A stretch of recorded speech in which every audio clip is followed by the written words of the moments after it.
বাইরে ঘুরতে গেছিলাম, হঠাৎ একটা মেয়ে কোথা থেকে এসে আমাকে বলল, এই যে শুনছেন, আপনাকে অনেক দিন ধরে একটা কথা বলবো ভাবছি। আমি বললাম, কি কথা? আমাকে চেনেন নাকি আপনি?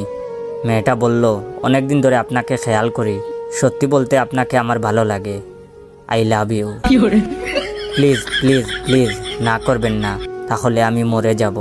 মেয়েটার মুখের কথাটা শুনে তো আমি অবাক। এত সুন্দর মেয়ে আমাকে আই লাভ ইউ বলেছে। আমার যে চেহারার ভিউ, মনে হয় কোনো মেয়ের গলায় নাইফ ধরেও বলবে না কোনোদিন আই লাভ ইউ। মেয়েরা আই লাভ ইউ বলা তো দূরের কথা, আমাকে পাত্তাও দেয় না, অথচ এই মেয়েটা আমাকে আই লাভ ইউ বলেছে। তাই আমিও সাথে সাথে রাজি হয়ে গেলাম। শুরু হলো আমাদের প্রেম।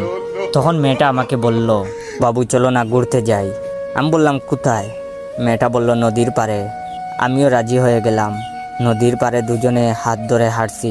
হঠাৎ মেয়েটা বলল, বাবু শুনো, আমি পানিতে নামি, তুমি পিক তুলো, তারপর তুমি নামবা, আমি তুলবো, পরে ফেসবুকে দেব, সবাই দেখবে আমাদের কত ভালোবাসা।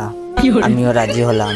কথা মতো ও পানিতে নামলো, আমি পিক তুললাম, তারপর ও উঠলো। আমি পানিতে নামার আগে ওকে মানি ব্যাগ আর ফোনটা দিয়ে বললাম, রাখো এগুলো, পানিতে নামলে ভিজে যাবে। এই বলে ওকে পিক তুলতে দিয়ে পানিতে নেমেছি। তখন মেয়েটা ডাক দিয়ে বলল, বাবু ডুব দাও, দেখতে ভালো লাগবে। ওর কথায় দিলাম এক ডুব দিয়ে উপরে উঠে দেখি মেয়েটা নাই। আমার মানিব্যাগ আর মোবাইল নিয়ে পালিয়েছে শালি।